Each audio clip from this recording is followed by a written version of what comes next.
mélange le truc, ça y est, c'est tout de suite fini.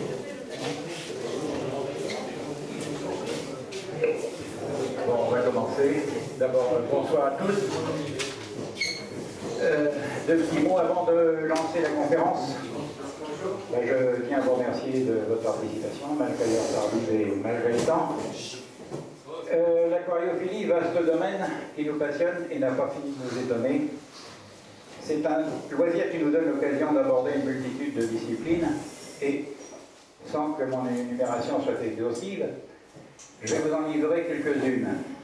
L'aquariophilie nous fait aborder le monde animal, végétal, minéral, liquide, gazeux.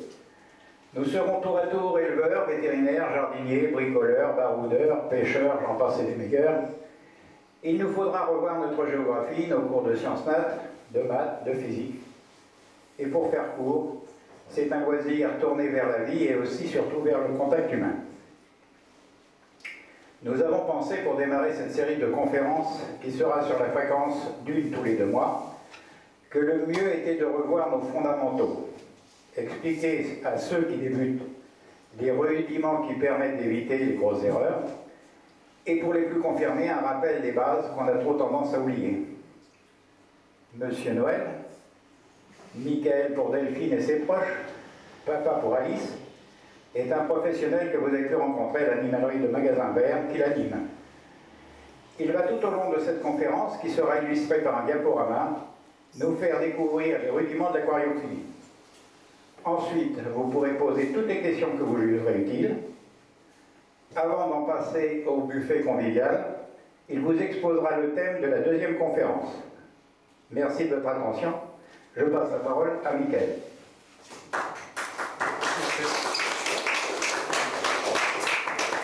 Donc bonsoir à tous. Donc je me présente pour ceux qui ne me connaissent pas, donc c'est Michael. Donc pour commencer, je voudrais vous expliquer un peu mon parcours. Donc moi j'ai commencé l'aquariophilie vers 8 ans. À la rencontre en fait d'un film en fait qui s'appelle Un poisson nommé Vanda. Donc je ne sais pas si vous l'avez déjà vu, mais c'est à cause de ce film-là qu'on va dire que j'ai commencé l'aquariophilie. Donc voilà. En plus ça tombait bien, c'était à peu près l'époque. C'est à peu près l'époque en fait de mon anniversaire. Donc du coup je demande à mes parents, bah tiens maman, ça tombe bien, j'aimerais avoir un aquarium. Donc du coup j'ai commencé comme ça en fin de compte. Et à l'époque où j'ai commencé, il faut savoir que c'était vraiment les premiers pas en fait de l'aquariophilie, on va dire, pour le grand public. Donc on connaissait très très peu de choses. En fait, les animaleries à cette époque-là, et jardineries, c'était souvent des pépiniéristes à qui on leur a demandé de passer des formations pour pouvoir faire un rayon aquariophilie ou un rayon animalerie, parce qu'à cette époque-là, ça fonctionnait mieux. Donc voilà. J'ai commencé comme tout le monde, j'étais voir un animalier et j'ai demandé d'avoir un aquarium. Ok, il m'a dit t'as un aquarium, tu quoi comme poisson, les poissons, aucun conseil, rien du tout. Et ça a duré comme ça pendant à peu près 10 ans, j'ai eu aucun conseil. À cette époque, j'aurais aimé quand même avoir plus de conseils et pas galérer comme j'ai pu galérer. Donc c'est pour ça que maintenant on a quand même plus de recul et on a cette chance d'avoir un club ici sur Plogno qui est quand même pas courant en Bretagne. Et ce club nous aide et nous aidera à pouvoir nous apprendre à qu'est-ce qu'un aquarium et ne pas laisser on va dire, tomber ou mettre des gens un peu de côté à qui, comme moi, pendant 10 ans, ont galéré pour avoir un aquarium. Là, maintenant, en quelques mois, on peut savoir comment fonctionne un aquarium. Donc voilà. Donc l'objectif en fait, de cette petite conférence, c'est surtout d'apprendre ou de réapprendre qu'est-ce qu'est un aquarium, les bases et les principales étapes en fait, d'un aquarium. Mais avant toute chose, j'aimerais surtout parler au départ d'un peu d'histoire, l'histoire de l'aquariophilie des premiers moments jusqu'à nos jours. En fait, il faut savoir que l'aquariophilie, ça monte depuis, c'est quand même très très vieux, puisque ça a été, on va dire, pas créé, mais abordé déjà 1000 ans avant Jésus-Christ par les Chinois, qui ont commencé à développer et à produire des poissons pour la consommation, donc des poissons rouges. C'était des carasus de couleur sauvage, tout gris. Et quelques poissons rouges commençaient à sortir des lots. À cette époque, en fait, ces poissons étaient considérés comme des poissons, comment dire, pas néfastes, mais qui pouvaient amener un mauvais œil. Donc du coup, ils étaient jetés dans les rivières. C'est pas avant 1300 que un empereur a commencé à vouloir récupérer ces poissons rouges et les mettre dans leur jardin. Après, il faut savoir qu'en Europe, on a commencé à avoir des poissons rouges à partir du XVIe siècle. Voilà. C'était des carcoïs qui étaient importés de Chine. Voilà. Après, vraiment l'aquariophilie moderne, c'est-à-dire l'aquariophilie en eau chaude, n'est pas très ancienne en fait, puisqu'elle a été créée, on va dire, grâce à un Anglais. C'est Monsieur Brand qui a créé, on va dire, le premier aquarium chauffé. En fait, à l'époque, il le chauffait avec une bougie. Voilà, c'était le premier chauffage en fait. Ensuite, d'autres personnes sont partis sur cet exemple-là pour faire d'autres aquariums et d'autres tests, parce qu'à cette époque-là, c'était vraiment quelque chose de novateur et d'extrêmement rare. Voilà. Mais il faut savoir que l'aquariophilie a été vraiment découvert et on a commencé à comprendre qu'est-ce que c'était l'aquariophilie en 1850, quand on a découvert ce que c'était le cycle de l'azote. Et c'était vraiment le moment déclencheur de l'aquariophilie en fin de compte. Ensuite, l'aquarium était populaire en 1851, c'est la première fois qu'on a commencé à faire des aquariums en silicone, et à partir de ce moment-là, ça a été, on va dire, grand public. Donc voilà. Le premier club a été créé en 1810 en Allemagne, et puis voilà quoi. Donc, voilà. Donc là on voit par exemple des aquariums, c'est assez rigolo, c'est le tout premier, hein. Donc là c'est un aquarium de poissons rouges. Ici, en fait, c'est un cache-aquarium. Je ne sais pas vraiment à quoi ça servait, mais il faut croire qu'à un moment donné, quand ils avaient beaucoup d'algues, ils devaient le cacher et pas le nettoyer. Donc, du coup, voilà. Là, c'est quelque chose de très joli et ça vaut le coup d'être noté. C'est l'aquarium le plus petit du monde. Il fait 2 cm. Alors, franchement, je ne sais pas qu'est-ce qu'ils mettent dedans. Mais, après, on est obligé de regarder. Ouais, c'est Ailleurs Terry, ça inspire de cet aquarium-là pour essayer de faire le plus petit possible. Donc, voilà. Là, par exemple, c'est dans le Finistère, comme le nom indique, c'est à Roscoff. C'est des scientifiques hein, qui ont vraiment inventé l'aquariophilie. On voit plein d'aquariums, et c'est grâce à ces pionniers qu'on a maintenant des aquariums d'eau chaude et on a nos connaissances. Donc l'aquariophilie, c'est pas seulement que pour la beauté du poisson, c'est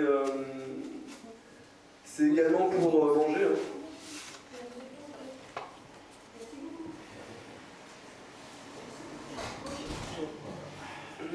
Donc en fait, l'aquariophilie ne sert pas qu'à être jolie, mais elle sert aussi à présenter de la nourriture. Hein. Vous voyez, au Japon, on choisit son poisson et ensuite on va le manger. Donc voilà la deuxième fonction de l'aquarium. Voilà. Je vais monter sur les anciens. Voilà, ça va. Donc voilà, là c'est le premier. Tout à l'heure je parlais du premier empereur chinois qui a voulu conserver les poissons rouges. Donc voilà, ça c'est les premiers aquariums qui ont existé en fait. Il faut savoir que maintenant c'est réutilisé pour des concours de poissons. S'ils font des concours de beauté sur des poissons, des carcoïs, ils utilisent ces systèmes-là pour pouvoir exposer et quoi. Donc, voilà.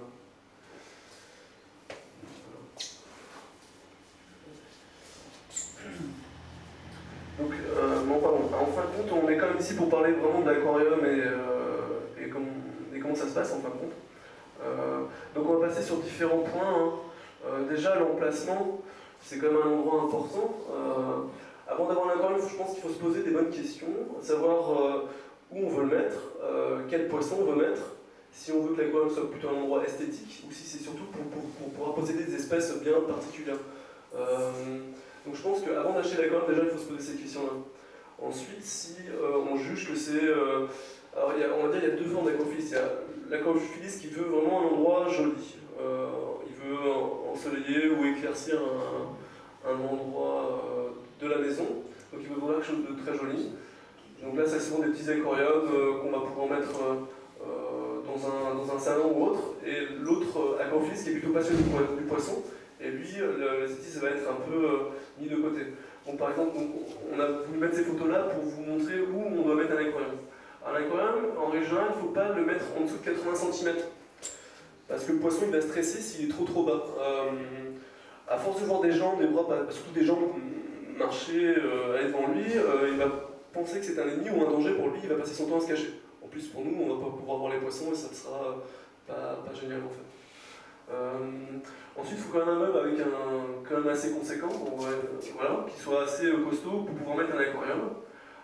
Il faut éviter de le mettre à un endroit trop ensoleillé ou un endroit à trop fort passage en fait. Donc, par exemple, sur cette photo-là, on voit il y a une baie vitrée qui est ici, c'est comme assez lumineux. Là, le meilleur moyen, le meilleur endroit, ça va être ici par exemple, où il n'y aura pas de lumière directe. Parce qu'il faut savoir que la lumière directe va favoriser la croissance d'algues. Là, par exemple, ici c'est avec la fenêtre. Bon, il y a le miroir qui peut-être amener un peu plus de lumière ici, mais l'endroit adapté, c'est celui-ci, sauf que le meuble peut être bien trop privé. Donc, par exemple, ici, c'est pareil, c'est un salon très lumineux, c'est assez difficile à mettre un aquarium. Et là, c'est pareil, ça va être assez lumineux. En fait, il faut vraiment éviter les endroits trop lumineux, et voilà. Donc ensuite, une fois qu'on a compris et qu'on voit où on met l'aquarium, la première étape c'est de choisir son sol. Donc le sol est constitué de deux choses, hein, d'un substrat et d'un gravier. Après, dans ce genre de choses-là, il y a deux écoles, on va dire. L'école, on va dire, ancienne et plutôt moderne. L'école ancienne, c'est on va mettre un substrat plus du sable en fait. Ce substrat, on va essayer de faire en sorte qu'il soit assez riche mais pas polluant. Il faut savoir qu'on trouve aussi des terreaux qui sont pas très chers mais ils sont très sales. Ils vont développer beaucoup d'azote, beaucoup de phosphate. Et à cause de ce terreau-là, on va se retrouver avec beaucoup d'algues. Il vaut mieux mettre un substrat très faible, très peu riche, parce qu'il faut savoir que les poissons, au bout d'un moment, ils vont manger, ils vont déféquer, et ces défections vont pouvoir nourrir les plantes également, quoi. Voilà. Voilà. Autrement, le substrat, c'est ce qui va faire que l'aquarium soit joli. Il a plusieurs rôles, hein, donc esthétiques, et également pour supporter les plantes. Ce substrat, à mon avis, ne doit pas être trop gros, parce que plus il sera gros, plus il sera difficile à nettoyer. Les déchets vont se cacher en dessous du gravier, on va dire cacher, mais ils vont se planquer en dessous, et va être un support de nutrition pour les algues, donc très difficile à nettoyer. Après, il ne faut pas non plus que le sable soit trop coupant, comme du quartz noir, c'est quand même très très coupant. Et ce sable-là peut couper les barres d'eau des corridors, donc le corridor ensuite est gêné, et peut mal se nourrir ou stresse enfin. Et c'est pas l'objectif de l'aquarium. Ensuite, ce qui est intéressant aussi, c'est de ne pas mettre de sol trop clair. Un sol tout blanc va faire en sorte de faire proliférer les algues. Et donc c'est assez gênant. En règle générale, hein, pour ne pas être trop embêté, un sable de Loire classique c'est très bien, quoi. Au moins ça se nettoie bien et on évite d'avoir trop de lumière. Voilà. Après, en décoration, c'est pareil, il y a plusieurs principes, mais en règle générale, on va essayer de reconstituer un biotope, une fraction de rivière ou d'étang. Donc on va essayer de faire un aquarium le plus naturel possible. Donc là, la meilleure solution, c'est des racines, un sol qui est naturel et des plantes en fin de compte. Donc là, par exemple, on voit, ça c'est des types américains ou asiatiques, donc avec beaucoup de plantes, beaucoup de racines, qui fait quelque chose de naturel. Voilà. Donc là, par exemple, c'est un aquarium de type africain, des lacs Malawi ou Tanganyika. Le principe, c'est que ces lacs-là sont très riches en minéraux, donc ils ont des pH assez élevés, et pour reconstituer une eau avec un pH donc, assez élevé, on va utiliser des pierres calcaires qui vont maintenir une eau très correcte pour les poissons. Donc voilà. Donc c'est pour ça qu'il faut vraiment faire attention aux pierres. Les pierres peuvent être à base basique, donc qui vont augmenter le pH, comme cette pierre-ci, ou des pierres acides. Bon, en règle générale, c'est plutôt neutre une pierre. Hein. Voilà. Mais décoration, c'est un endroit où on peut vraiment délirer. Hein. Puis on est vraiment au début de la décoration. Il y a 50 ans, c'était toujours pareil, même voire jusqu'à dans les années 2000. On faisait toujours l'aquarium classique, plantes, un peu. À l'époque, on appelait ça des aquariums hollandais, donc beaucoup de plantes et très peu de poissons. Maintenant, avec les techniques d'aujourd'hui et des personnes qui sont quand même très importantes, voilà, comme Takeshi Amano, que certaines personnes connaissent bien, font des aquariums très beaux, très naturels, très racés. Sont vraiment, on est vraiment au début de l'aquarium esthétique, on va dire. Je suis curieux de voir dans 20 ans comment vont évoluer ces aquariums-là, et je pense qu'il va y avoir vraiment de très belles choses de faites. En fait. C'est vraiment le début. Voilà. Donc après, donc un deuxième élément qui est important, ce qui est l'éclairage, déjà est important pour nous parce que ça va nous aider à surtout voir nos poissons, parce qu'il y en a quand même pas éclairés, c'est pas forcément très beau, il n'y a aucun intérêt. Après, il faut savoir que les poissons, en général, la lumière, ils s'en cognent un peu, hein, parce que quand on regarde bien ici, nos poissons, on les voit jamais. On va dans une rivière, on va dans un étang, on les voit jamais. Au bout d'un mètre, il n'y a plus de lumière, quoi. Donc c'est pas quelque chose qui est très important pour les poissons. Même sur certaines espèces, ils vont plutôt en avoir peur, ils vont plutôt se cacher. Voilà. Après, donc la lumière est surtout importante pour nous et également pour les plantes. Les plantes ont besoin de cette lumière pour faire de la photosynthèse, autrement elles ne poussent pas, elles ne peuvent pas se développer.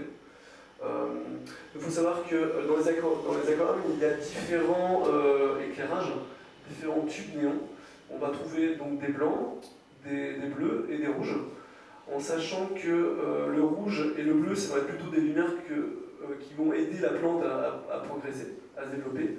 Et le blanc, c'est plutôt pour nous humains à avoir un aquarium le plus naturel possible. Réellement, pour avoir de belles plantes, il vaut mieux, à mon avis, avoir deux tubes néons. Un tube qui est vraiment pour les plantes, en couleur plutôt rouge, et une couleur blanche qui va nous aider à avoir un aquarium joli, où on verra bien les plantes, et surtout les poissons. Donc en fait, quand on regarde un tube néon, on a des graphiques comme ça. En fait, ça va donner le spectre. Plus la lumière va être haute, plus le néon va être bleu, par exemple. Là, on voit, il y a beaucoup de bleu et beaucoup de jaune. Donc voilà. Il faut dire que ça va être plutôt un tube blanc, comme celui-là d'ailleurs. Après, un tube qui va être plutôt à spectre bleu, on va avoir pratiquement que du bleu, avec un petit peu de jaune et de rouge, mais surtout beaucoup de bleu. Et pareil pour le rose, ça va être surtout du rose qui va être dominant. Après, il faut bien regarder ça. Hein. Je pense également qu'un aquarium avec un seul tube, il vaut mieux prendre du blanc. Le blanc, moins, ça n'embête pas, c'est bien pour les plantes et pour les poissons. Après, si on a vraiment deux tubes, un rose et un blanc, c'est bien. Donc voilà. Après, l'éclairage est hyper compliqué. Hein. Il y a des gens qui sont très spécialisés là-dessus, parce que là, on parle de spec, il y a aussi toute une multitude de programmes là-dessus, de paramètres, donc voilà. Donc voilà, après l'eau, c'est souvent là où on va avoir le plus de problèmes, parce que l'eau c'est l'eau, on voit pas, en la regardant, en la reniflant, en la goûtant, on sait pas ce que c'est, on ne sait pas le pH, on connaît pas, il y a plein de choses qu'on ne peut pas connaître. Une eau, qu'on soit en Asie, en Afrique, en Amérique, elle aura toujours le même goût, la même saveur, la même couleur, elle sera toujours identique. En fin de compte. Donc, et en aquaphilie, il y a trois choses importantes dans l'eau. Donc il va y avoir le pH, le cycle de l'azote et la dureté. En fait, la dureté, c'est le nombre de minéraux qu'il y a dans l'eau. Après, le pH, on en parle souvent en aquaphilie, mais c'est souvent un peu du charabia, parce qu'on ne sait pas trop ce que c'est en fin de compte. En fait, il faut savoir que l'eau peut être acide ou basique. Donc voilà. Donc là, on a trouvé un tableau, on va dire un graphe qui est assez intéressant, parce qu'on va pouvoir représenter un peu ce que c'est le pH. Donc le pH se situe toujours entre 0 et 14, donc 0 c'est ce qui est très acide et 14 très basique. Donc voilà, donc par exemple pour l'estomac, nos estomacs sont très acides, ils font 1 pH, c'est-à-dire qu'il y a très peu de choses qui vont survivre, c'est tellement acide que ça se fait cramer en fait. Et au 14, c'est des eaux hyper basiques, là c'est pratiquement l'eau des comment on appelle, des marais salants, quoi, par exemple. Voilà.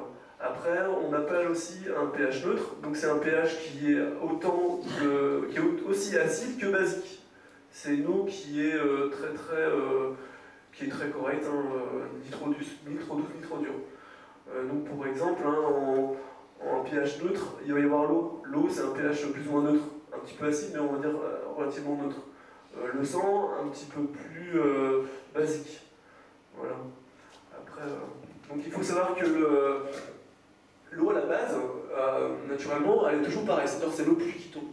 L'eau pluie, qu'elle soit en Afrique, qu'elle soit en Europe ou qu'elle soit en Asie, sera toujours pareille, elle sera toujours la même, elle sera toujours aussi simple. Il y a peut-être quelques petites variations, mais pratiquement rien en fin de compte.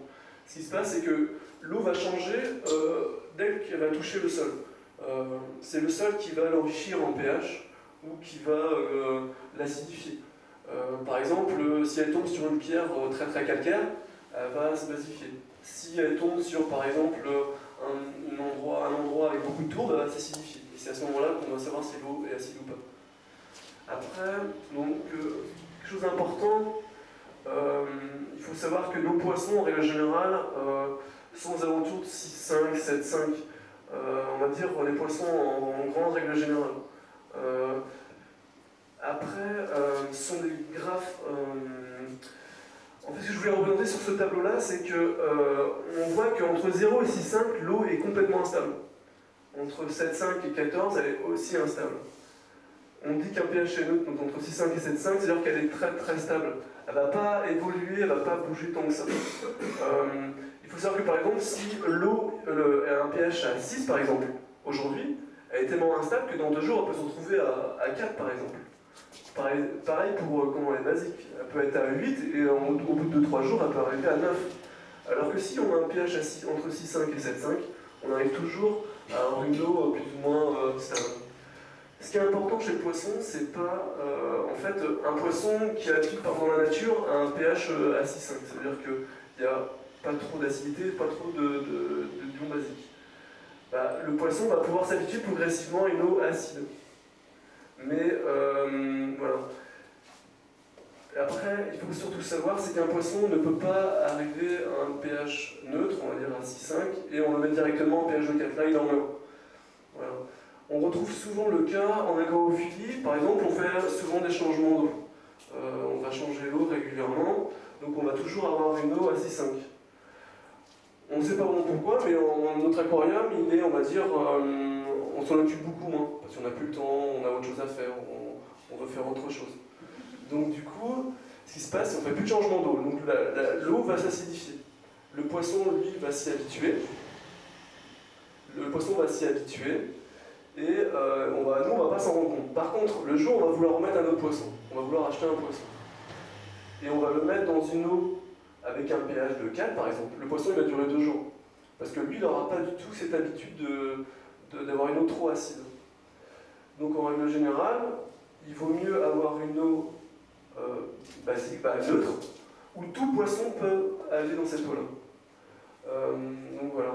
Après, c'est vrai qu'on dit souvent dans des bouquins, poisson, par exemple, je prends souvent le titre du discus, pH à par exemple le 5,5. Mais quand on est en aquaphilie, quand on est, on va dire, un aquarium basique, où on a envie de se faire plaisir, il faut franchement pas jouer avec un pH acide, parce que c'est tellement instable qu'on va les perdre. Pour titre d'exemple, j'avais des discus à une époque, et en fait, je m'occupais régulièrement, comme il fallait le faire, plusieurs changements d'eau par semaine. Je les nourrissais correctement. J'ai des bouquins, on me dit qu'il faut les mettre à un pH à 6. Ok, je lis, je mets mon pH à 6. Et j'ai continué donc mes études. J'étais de moins en moins là. J'ai un peu laissé l'aquarium à l'abandon. Je faisais plus qu'un changement d'eau par semaine, voire un par mois. Et j'arrive un jour, tous mes poissons en train de remonter à la surface, les yeux tout blancs. J'ai pas trop compris. Je regarde l'eau, le pH est arrivé à 5,5 et j'étais pratiquement tous perdus. Parce que je jouais trop avec l'acidité de l'eau en fin de compte. Le conseil que je vous donnerais, c'est surtout pas écouter les livres sur ce côté-là et vraiment rester sur une eau neutre pour éviter d'avoir ces problèmes-là en fin de compte. Donc, pour moi, c'est vraiment quelque chose d'important. Voilà. Après, il faut savoir que le poisson sera heureux malgré tout à un pH neutre, même si les bouquins disent voilà, il faut un pH de 5,5. C'est pas pour ça que le poisson sera malheureux à 7,5, il se reproduira même, il va vivre quand même. Mais au moins, on n'aurait pas ce problème-là de perdre des poissons pour rien. Voilà. C'est important. Voilà. Donc après le cache. Donc le cache, ça va être les minéraux qu'on va trouver dans l'eau. Donc là, c'est pareil, c'est relativement important parce que ça va jouer surtout sur le pH en fait. Plus il va y avoir un pH élevé, plus l'eau va être tamponnée. Ça veut dire que l'acidité de l'eau ne va pas chuter. Donc il faut vraiment faire attention à ça. Donc les caches vont se trouver surtout donc, des ions donc du calcium et du magnésium. Après, suivant la région où viennent les poissons, chaque eau est différente, comme je disais tout à l'heure, et on va trouver différentes eaux. Par exemple, de 0 à 7, c'est une eau très très douce. Donc c'est une eau qu'on va trouver au Brésil par exemple, ou en Asie. 7 à 15, c'est une eau douce. On va trouver surtout ça en Europe. On trouve beaucoup ça aux États-Unis. Moyenne 15 à 25, on va trouver ça dans l'Amérique centrale. Donc pour tout ce qui est véliféral, hémolyte, tout ça, c'est une eau plus ou moins une eau moyenne. Une eau dure, donc 24 à 45 de pH, et une eau donc des grands lacs africains. Voilà. Après, réellement, il faut essayer de se positionner entre 7 et 15 de pH. Là au moins on est sûr que le pH ne va pas chuter. Et l'eau sera toujours stable. Après, donc là, c'est la carte de la France. Hein. C'est surtout pour montrer qu'on n'est pas égaux partout par rapport au pH de l'eau. Vous voyez, nous on a cette chance en Bretagne d'avoir une eau acide. C'est plus facile d'augmenter le pH d'une eau que de l'acidifier. Et c'est surtout moins dangereux. Donc vous voyez, il n'y a pas beaucoup de régions hein, où on a cette eau-là. Par exemple, je vois dans le nord de la France, j'ai souvent des contacts dans le nord de la France avec Amphilis, ils me disent qu'ils galèrent toujours, ils nous envient presque d'avoir une eau aussi acide que ça. Parce que c'est plus facile, comme je disais, d'acidifier. D'augmenter le pH que d'acidifier. Parce que c'est dangereux, hein. C'est peut-être bien une des choses les plus dangereuses, je trouve, en aquaphilie, d'acidifier l'eau.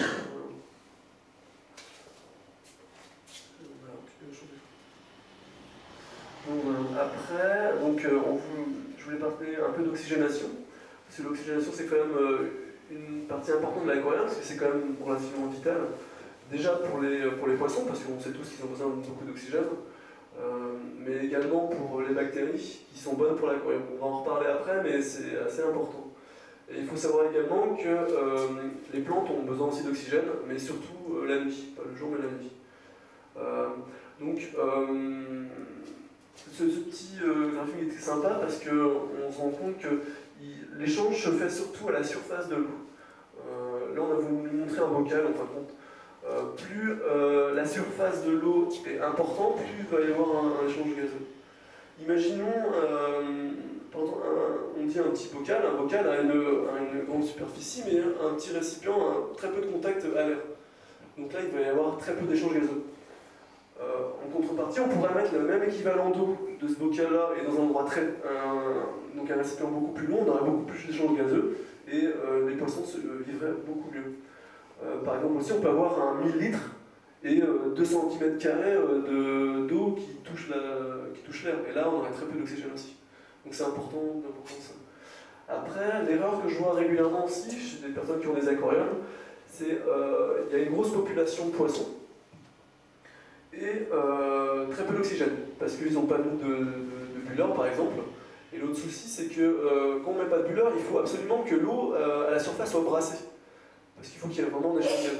Et l'erreur souvent, c'est que la pompe est un petit peu en dessous du niveau de l'eau, et à la surface, il n'y a pas d'échange. Et souvent, on arrive avec des gros problèmes de manque d'oxygène chez les poissons. Donc ça, c'est important. Voilà. Donc après, une des choses aussi très très importantes, c'est le cycle de l'azote. Alors c'est vraiment à partir de ce moment-là qu'on a réussi à garder des poissons très longtemps. Parce qu'on se rend compte que la plupart, on va dire, beaucoup de poissons meurent à cause de ce problème-là. Donc c'est quelque chose d'assez simple, puisque c'est un cycle. Donc une fois qu'on a compris ça, je pense qu'on a vraiment compris la base de l'aquariophilie. Et on dit souvent, on dit tout le temps d'ailleurs, qu'il faut attendre 3 semaines, 1 mois avant de mettre des poissons au tout début d'un aquarium. C'est à cause de ce cycle-là en fin de compte. Parce qu'il faut savoir que quand on va mettre un aquarium en route, l'eau qu'on va mettre dans l'aquarium, il va y avoir peu de bactéries. Et il faut absolument que donc de l'azote qu'on va retrouver dans l'eau se fasse dégrader. Si elle n'est pas dégradée, elle peut être très très dangereuse pour les poissons. Donc en fin de compte, l'eau à la base c'est donc de l'eau et d'azote. Ce qui va se passer, c'est qu'il va y avoir une bactérie qui va rentrer dans l'eau, qui va consommer cet azote-là, et qui va la transformer en ammoniac. L'ammoniac, elle est mortelle. À 0,01 mg par litre d'eau, le poisson est humain. En fin de compte, ce qui va se passer, c'est que en fait, les bronchies vont être agressées, et le poisson ne va pas pouvoir respirer, va mourir. Donc ça, c'est la première étape du cycle de l'azote. Deuxième étape, c'est cet azote-là qui va être transformé en nitrite. Là, c'est le même principe, c'est une bactérie qui va venir, qui va consommer cet ammoniac et qui va le transformer en nitrite. Par contre, il faut savoir que cette bactérie a besoin de beaucoup d'oxygène. Si elle n'a pas d'oxygène, elle ne peut pas vivre, donc elle meurt. Et on se retrouve toujours au stade de l'ammoniac, et là, on ne peut pas mettre de poisson. Ensuite, le troisième étape, pareil, c'est une bactérie qui va rentrer en jeu, qui va, elle, manger le nitrite et qui va le transformer en nitrate. Et c'est à ce moment-là qu'on va pouvoir mettre des poissons. Le nitrate est dangereux, mais à très forte dose pour le poisson. Normalement, c'est entre 100 et 150 mg par litre d'eau que le poisson peut en mourir. Mais voilà, avant d'avoir ça, il faut vraiment avoir été bien dégueulasse avec son aquarium. Il faut au moins qu'il y ait un pot de nourriture qui est tombé dedans et qu'on n'aurait pas été pendant 6 mois à l'aquarium. Voilà.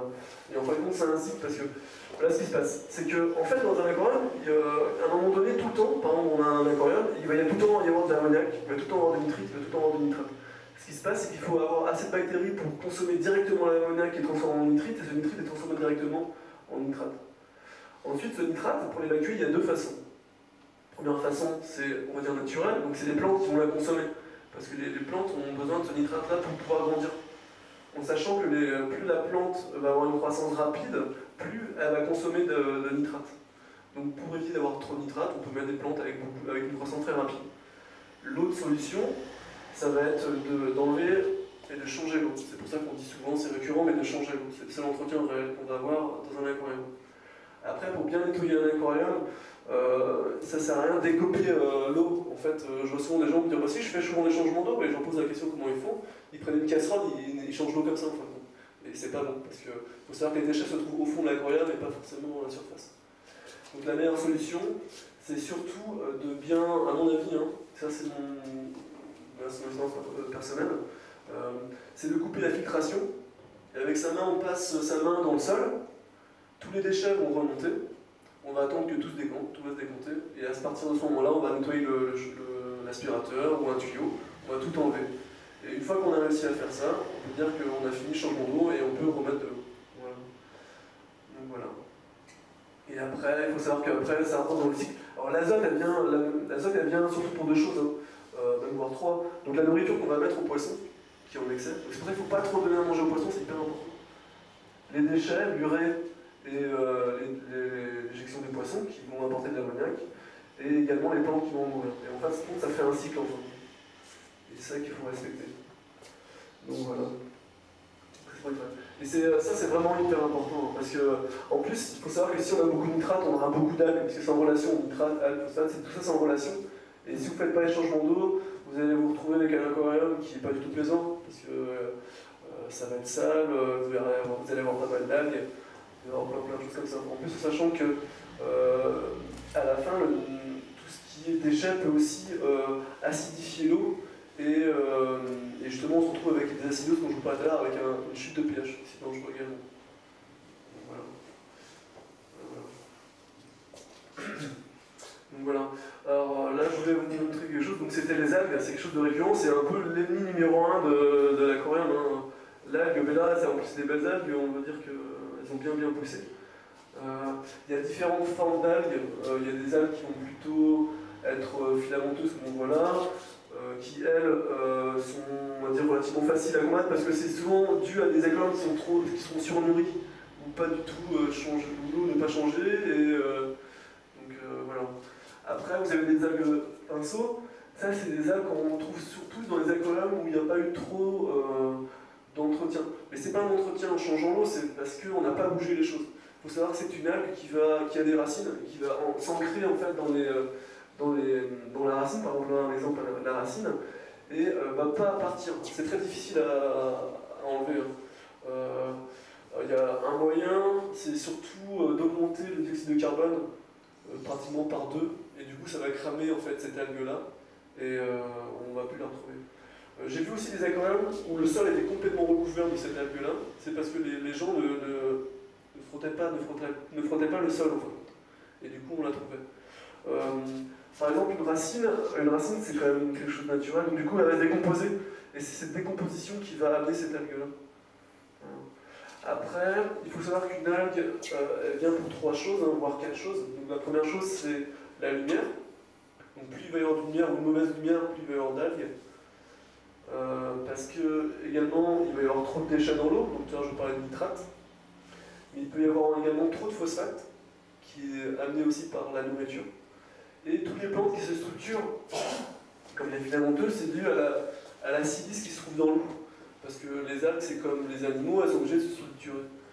Et elles en particulier par la silice. Donc, du coup, ça il faut enlever. Donc il y a différentes méthodes. Déjà réduire la lumière, ne pas trop donner à manger aux poissons, ou donner astucieusement, avoir une population poisson qui est la plus correcte possible, Si on a trop de silice, c'est de mettre des résines dans le filtre qui vont capturer cette silice. Et puis voilà, en général, voilà pourquoi les algues viennent. Après, il faut savoir qu'un aquarium sans algues, il n'y en a pas beaucoup. Hein. C'est quand même assez rare. Donc il faut admettre aussi d'avoir quelques algues de temps en temps.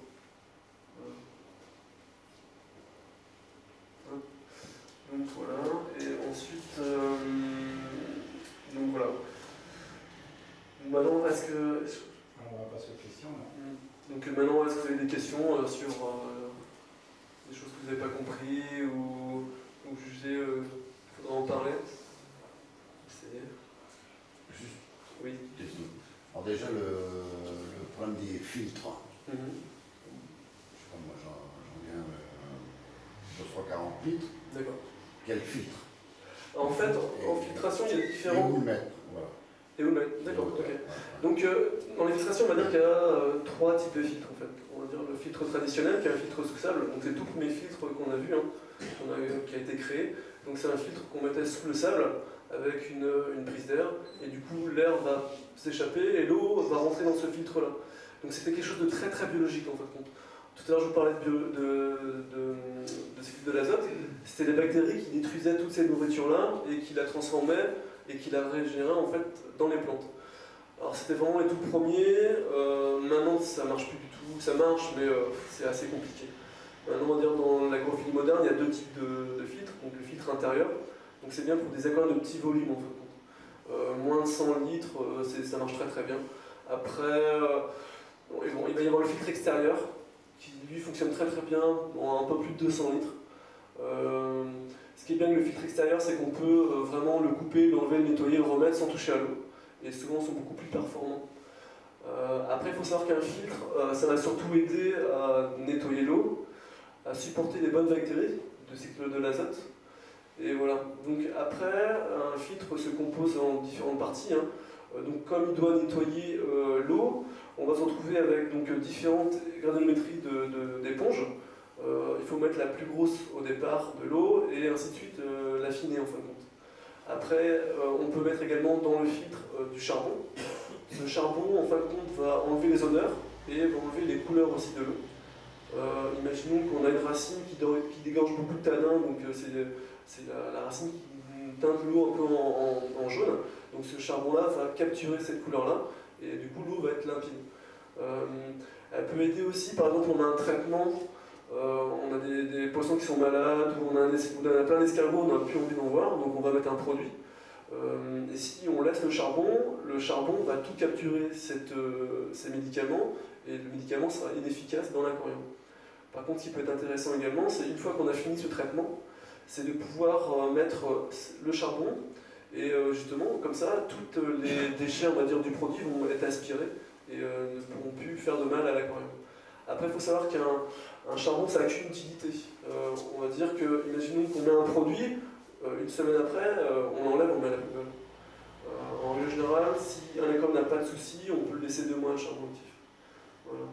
Après, donc il va aider aussi, on peut mettre un élément qui est très important pour l'aquarium, ce sont des petites nouilles ou de la céramique qui vont aider à capturer les bactéries. Et ces bactéries-là vont nous aider à développer les bactéries et à aider le cycle de l'azote, qui est vraiment, comme je disais tout à l'heure, la base. Si on enlève toutes ces bactéries-là, on retrouve, comme je disais, avec le problème d'ammoniac, on perd tous ces poissons. En général, quand on voit ces poissons à la surface en train de respirer l'air, et qu'il y a des bulles, là on peut se dire tout de suite, là il y a un problème de cycle de l'azote, le cycle de l'azote il est mort, et là il faut changer toute l'eau ou virer les poissons de mettre ailleurs. Là c'est fini pour eux. En plus il faut savoir que le nitrite, surtout le nitrite, va rentrer en fait dans le poisson, il va se fixer aux globules rouges, et le poisson ne pourra plus respirer. Donc du coup, ce qui se passe, c'est que même si on le voit relativement vite, on va faire en sorte de baisser le nitrite en changeant l'eau, mais malgré tout, il peut y avoir des graves séquelles pour le poisson. J'ai déjà vu des poissons, pendant toute leur vie, avoir un comportement complètement bizarre. J'ai vu des tétradrios un jour, qui est un poisson très vif dans l'aquarium, se planquer dans un coin et ne plus bouger. Et rester là, parce qu'il y avait un problème qui se déroulait au niveau de son cerveau. Donc voilà. Donc là, la filtration. C'est bon ? Oui. Après, quelque chose d'important dans les filtrations aussi, c'est l'oxygénation. c'est important que cette filtration-là serve aussi à oxygéner l'aquarium.